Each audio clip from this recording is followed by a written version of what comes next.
নারে তাকবীর, জামাত ইসলামী বাংলাদেশ জিন্দাবাদ জিন্দাবাদ। বিসমিল্লাহি মিনাশ শাইতানির রাজিম। বিসমিল্লাহির রহমানির রহিম।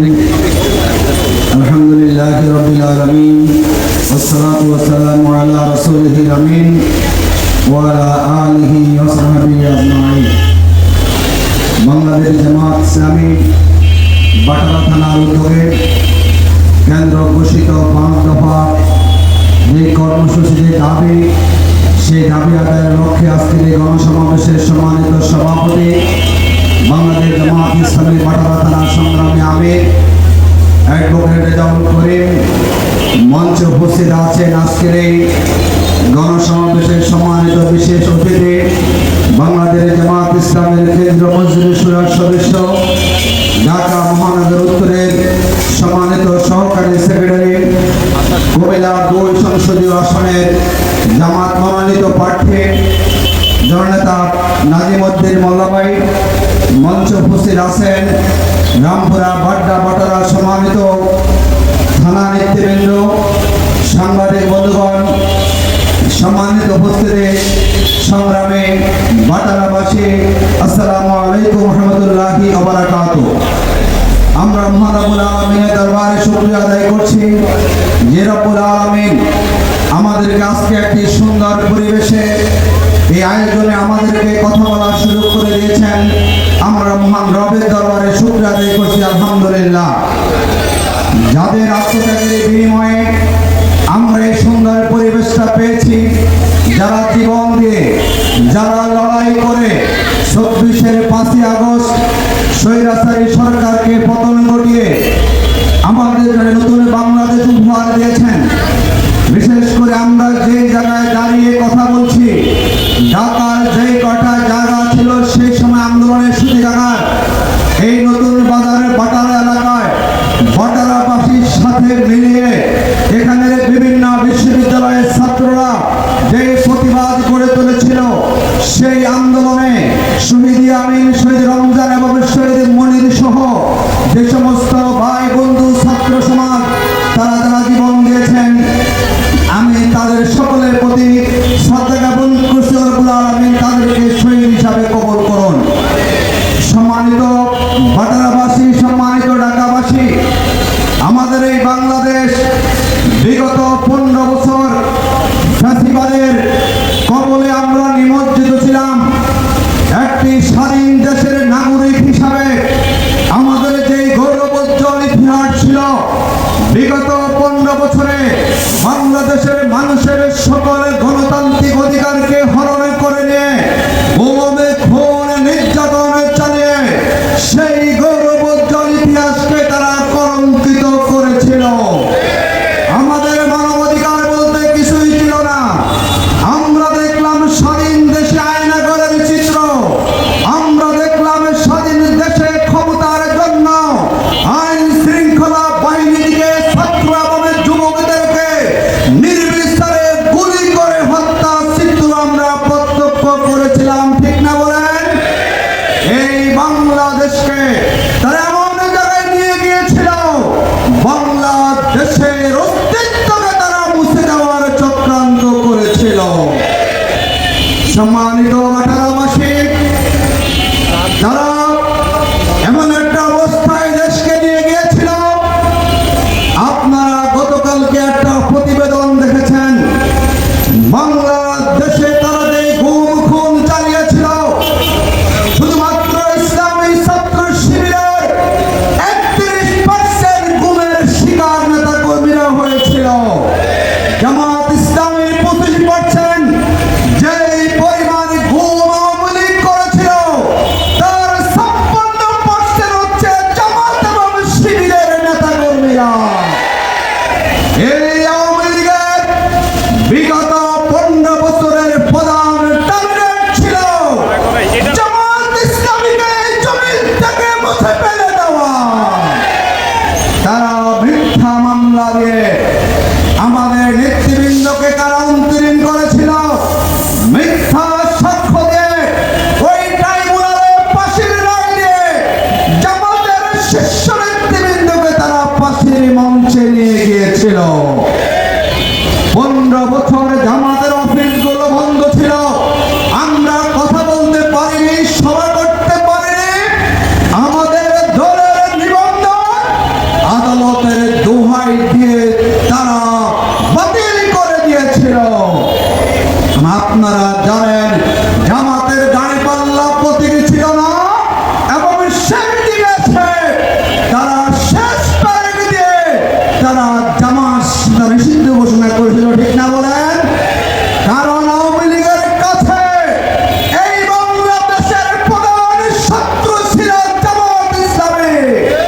আপনারা জানেন আওয়ামী লীগ দীর্ঘ 15 বছর ওই ভারতের আশীর্বাদ নিয়ে ক্ষমতায় ছিল, আর বাংলাদেশের রাজনীতিতে যাদেরকে সবচেয়ে বেশি পাশের দেশ ভয় পায় তারা হচ্ছে বাংলাদেশের জামাত ইসলামী। আমরা মনে করি বাংলাদেশের এখন সবচেয়ে দেশপ্রেমিক সংগঠনের নাম হচ্ছে বাংলাদেশ জামাত ইসলামী। কারণ সব দলকে কিনা দেয়, জামাত কখনো কিনা দেয় না। সব দলের নেতারা বিক্রি হয়, জামাত কখনো বিক্রি হয় না। যদি বাংলাদেশ কখনো আক্রান্ত হয়, আমরা বলি সবার আগে আমরা বুক পেতে দিব বাংলাদেশকে রক্ষা করার জন্য। অন্য কোন দল এই সাহস কখনো করবে না। সুতরাং আমরা সাহস করে বলতে পারি আগামী বাংলাদেশ আমাদের স্বাধীনতা, আমাদের সার্বভৌমত্ব যেই দলের হাতে শতভাগ নিরাপদ, সেই দলের নাম হচ্ছে জামাত ইসলামী। এই জন্য আপনারা খেয়াল করেছেন যেই ভারতের আশীর্বাদ নিয়ে 15 বছর আওয়ামী লীগ দেশ পরিচালনা করেছিল, যখন সেই হাসিনার পতন হয়েছে, সারা বাংলাদেশে জামাতের পক্ষে গণজোয়ার তৈরি হয়েছে। কারণ মানুষ মনে করে আধিপত্যবাদী শক্তির হাত থেকে যদি বাংলাদেশকে নিরাপদে রাখতে হয়, তাহলে আগামী নির্বাচনে জামাত ইসলামীকে ক্ষমতা আনার কোনো বিকল্প নাই। আমরা দেখলাম জামাত যখন ক্ষমতা আসার সম্ভাবনা দেখা দিয়েছে, তখনই বাংলাদেশের বড় দল নামে যারা পরিচয় দেন, তারা যেন তেনভাবে আরেকটা ইলেকশনকে তারা পাতানো ইলেকশন করার চেষ্টা করছেন না বলেন। আমরা বলেছি এই বাংলাদেশে আর কোন নির্বাচনকে আমরা পাতানো করতে দেব না। এই জন্য জামাত দাবি জানিয়েছে যেই জুলাই বিপ্লব আমাদেরকে কথা বলতে দিয়েছে, যেই জুলাই বিপ্লব আমাদেরকে জুলুম থেকে রক্ষা করেছে, সেই জুলাই সনদের ভিত্তিতে ফেব্রুয়ারিতে নির্বাচন হতে হবে, ঠিক না বলে? ইতিমধ্যে আপনারা একমত হয়েছেন গণভোটের জন্য, আরেকটু একমত হবেন। আমরা বলবো অবশ্যই আগামী নভেম্বর মাসের মধ্যে গণভোট নিতে হবে। গণভোট না নিয়ে ইলেকশন করতে গেলে এই ইলেকশনকে ম্যানিপুলেট করার সম্ভাবনা আছে না বলে। সুতরাং জুলাই সনদের আইনি স্বীকৃতি, গণভোট এবং সেই গণভোটকে বাস্তবায়ন করে নির্বাচন করতে হবে। সম্মানিত ভাই এবং বন্ধুগণ, আমরা যেই জায়গায় দাঁড়িয়ে কথা বলছি, আমাদের ঢাকা 11 সংসদীয় আসন, এই এলাকাবাসী জানেন বিগত 15 বছরে এখানে এমপি ছিল, জনগণ বুঝতে পারে নাই এমপির সেখানে কি কাজ ছিল। তারা রাতে ভোট করেছে, ডামি ইলেকশন করেছে এবং তারা বিনা ভোটে ইলেকশন করে যারা জনগণের ম্যান্ডেট বিহীন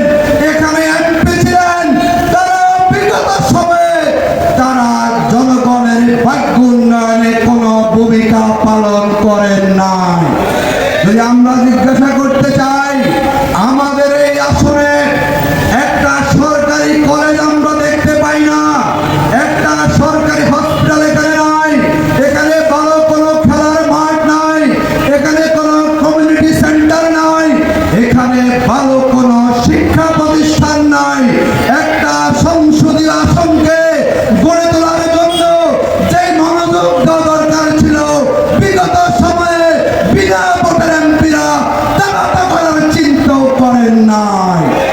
আমাদের এই আসনের বড় সমস্যা যানজট সমস্যা, এখানে বড় সমস্যা রাস্তাঘাটের সমস্যা।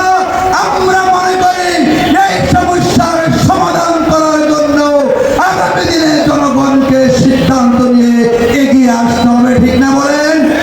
আমরা কথা দিচ্ছি, বাংলাদেশ জামাত ইসলামী থেকে তারা নির্বাচন করেন, জামাত যেন তেরোভাবে আমরা নির্বাচনী বৈতরণী পার করতে চাই না। ইতিমধ্যে জামাতের আমির বলেছেন, যদি জামাত থেকে কোনো ব্যক্তি জনগণের ম্যান্ডেট পেয়ে পার্লামেন্টে যান, তাহলে সেই এমপি তারা কখনো ট্যাক্স বিধির গাড়ি নেবেন না। আমির জামাতে বলেছেন, জামাতের কোনো এমপি তিনি কোনো সরকারি প্লট বরাদ্দ নেবেন না। আমির জামাতে বলেছেন, জামাতের কোনো এমপি তার যা বরাদ্দের টাকা, সেই বরাদ্দের টাকা ব্যক্তি খরচ করবেন না, বরং কোথায় তিনি ব্যয় করেছেন জনগণকে তিনি হিসাব দিলেন। আমরা মনে করি আগামীর নির্বাচনে জামাতের আমির যে কথা দিয়েছেন তার ভিত্তিতে আমরা সবাই একমত হয়ে আমরা এই ময়দানে আসছি। তো আমরা মনে করি আমরা দুর্নীতিকে আমরা প্রশ্রয় দেব না, ঠিক না বলেন?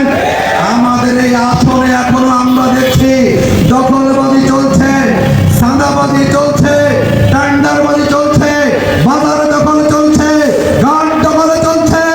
আমরা বলবো আগামী দিনে জনগণ সাদাবাজির বিরুদ্ধে অবস্থান গ্রহণ করবে। কোন সন্ত্রাসী, কোন কালো টাকার মালিক, কোন মাফিয়া, কোন লুটপাটকারীকে এই আসনের জনগণ আর কখনো ম্যান্ডেট দিতে রাজি নয়, ঠিক না বলে? আমরা কথা দিচ্ছি, জামাত ইসলামী একটা মুসলিম সংগঠনের নাম, আমরা মুসলিম ছিলাম, এখন আমাদেরকে বলা হয় আমরা নাকি আওয়ামী লীগ আঘাত করেছি।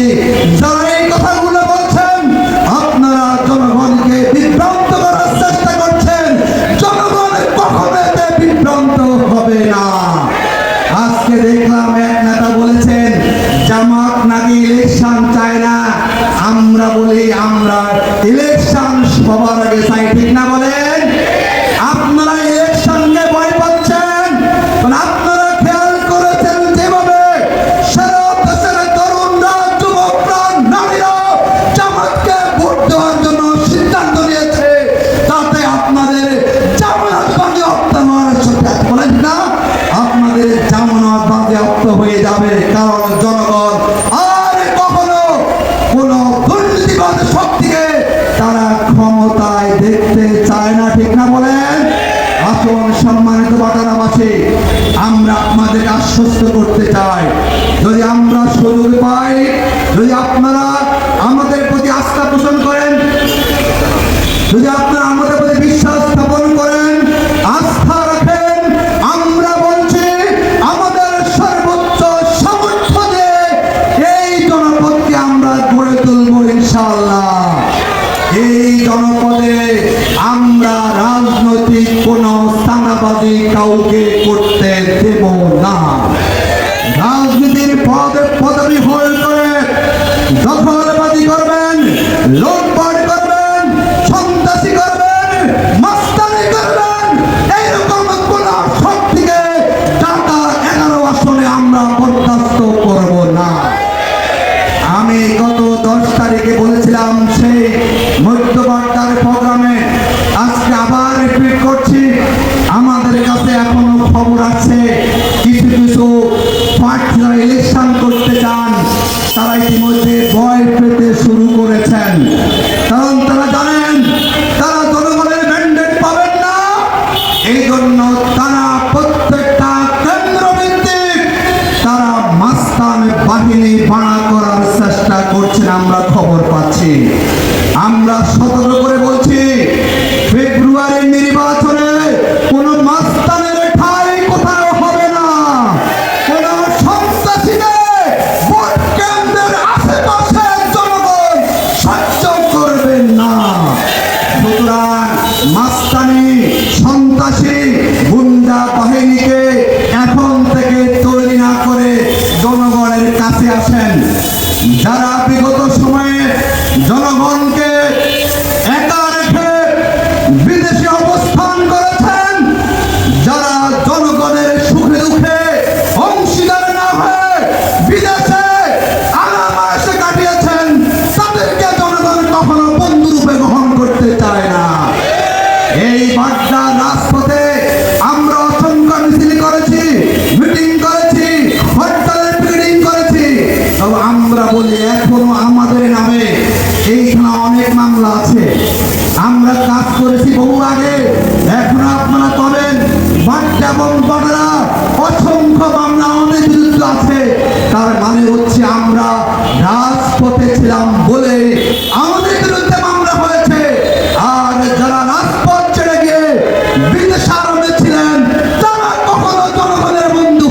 পারে না।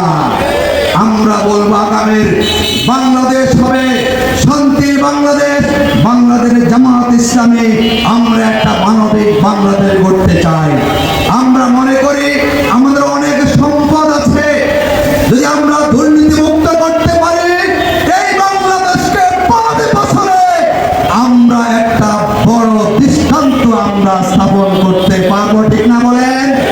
আমরা মনে করি আগামীর দেশ হবে জবাবদিহিতার দেশ। আগামীর কোন এমপি এবং মন্ত্রীকে বিনা জবাবদিহিতায় আর জনগণ ছেড়ে দিবে না, এবং কোন কালো টাকার মালিককে জনগণ তার ম্যান্ডেট সেখানে দিবে না।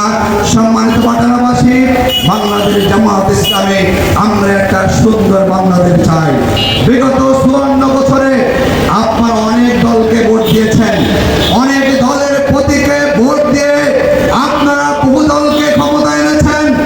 আমরা অনুরোধ করবো একবার আপনারা জামাতে দাঁড়িপাল্লা প্রতীকে ভোট দিয়ে দেখুন, আমাদের প্রতি আমরা আস্থা স্থাপন করুন। আমরা কথা দিচ্ছি আপনাদের আমানতের এক বিন্দু পরিমাণও আমরা খেয়ানত করব না। আপনাদের বরাদ্দের টাকা আমাদের কারো পকেটে ঢুকার কোনো সুযোগ থাকবে না। আমরা মনে করি আমরা আপনাদেরকে বড় বড় কথা বলে যাব, আর নির্বাচনী বৈতরণী পার হয়ে আবার আমরা আপনাদেরকে বলে যাব আমরা রাজনৈতিক এই সংস্কৃতির আমরা পরিবর্তন করতে চাই। আমরা মনে করি একজন এমপি হবেন জনগণের সেবক, তার দায়িত্ব হবে তার এলাকার জনগণের সুখে দুঃখে অংশীদার হওয়া, তাদের পাশে থাকা। আমরা আপনাদেরকে কথা দিচ্ছি আগামী দিনে এই জনপদের কোন লোককে আমরা কোন সরকারি পণ্যের জন্য কাউকে আমাদের কাছে আসতে হবে না। আমরা দায়িত্ব নিয়ে যার যা প্রাপ্য আছে আমরা তাকে যা পৌঁছে দিব ইনশাআল্লাহ। জামাতের কোন নেতা কর্মীর পকেটে রাষ্ট্রীয় কোন বরাদ্দের কোনো কিছু আমরা অতীত কখনো গ্রহণ করিনি। আমরা আজকে অফিস ময়দানে বলছি জনগণের বরাদ্দের কোন অংশ কখনো জামাতের কোন নেতা এবং কর্মীর পকেটে ঢুকবে না। সম্মানিত ভাটারাবাসী, আমরা সেই দিকে এসে বলবো, ইতিমধ্যে আপনারা জেনেছেন সারা বাংলাদেশে ইসলামী দলগুলো ঐক্যবদ্ধ হচ্ছে। আমরা আশা করছি আগামী দিনে এই দেশের ইসলামকে মানুষের একটা ব্যালট বাক্স হবে, এবং যারা ইসলামকে মানেন, যারা কোরআনকে মানেন, যারা মনে করেন আগামী বাংলাদেশ হবে দুর্নীতি মুক্ত, যারা প্রত্যাশা করেন 26 জুলাইয়ের শহীদের স্বপ্ন পূরণ হোক, বাংলাদেশের জামাত ইসলামী সহ ইসলামী দল ঐক্যবদ্ধ হচ্ছে। আমরা মনে করি দীর্ঘ সময় পরে যে ঐক্যের ভিত্তিতে ইসলামী দলগুলো আমরা এক কাতারে আসছি ইনশাআল্লাহ। আমরা কথা দিচ্ছি ইসলামী দল যেখানে থাকবে ব্যালট বাক্স একটাই থাকবে, সুতরাং আগামী নির্বাচনে জনগণ সেই ব্যালট বাক্সকে গ্রহণ করবে ইনশাআল্লাহ, ঠিক না বলেন? ইসলাম পন্থীদের ব্যালট বাক্স কখনো আমানতের খেয়ানতকারী হবে না, তারা কখনো দখলবাজি করবে না, সাদাবাজি করবে না। সুতরাং আমরা মনে করি আগামীর সুন্দর বাংলাদেশ গড়ার জন্য আপনারা জামাতে দাঁড়িপাল্লা প্রতীকে আপনারা সমর্থন করুন। আমরা আশা করব আপনাদের ম্যান্ডেট পেলে এই জনপদের মানুষের নাগরিক সুবিধা থেকে শুরু করে যে সমস্যাগুলো আছে, এখানে গ্যাস সংকট আছে, এখানে পানি সংকট আছে, আমরা মনে করি আমরা আপনাদের সবাইকে নিয়ে ঐক্যবদ্ধভাবে এই সংকটগুলোকে দূর করে একটা সর্বোচ্চ মানের নাগরিক সুবিধা আপনাদেরকে দেওয়ার চেষ্টা করবে ইনশাআল্লাহ। আসুন আমরা সবাই মিলে ঐক্যবদ্ধ হই। আমরা আজকে এখানে বলছি আবারও যে আমাদের জুলাই সনদের আইনি ভিত্তি হতে হবে। আমরা বলেছি পিয়ার পদ্ধতিতে নির্বাচন হতে হবে। আমরা বলেছি যারা বিগত সময়ে অপরাধ করেছেন, মানবতা বিরোধী অপরাধ, তাদেরকে অনতিবিলম্বে দৃষ্টান্তমূলক শাস্তির ব্যবস্থা করতে হবে। ইতিমধ্যে আমরা দেখেছি গতকালকে আদেশ দিয়েছেন দিদিভাইয়ের 5 কর্মকর্তাকে তারা গ্রেপ্তারের কথা বলেছেন। আমরা বলবো যারা আইনাগর করেছেন ওই দিদিভাইয়ের 5 কর্মকর্তাকে অবিলম্বে গ্রেপ্তার করতে হবে।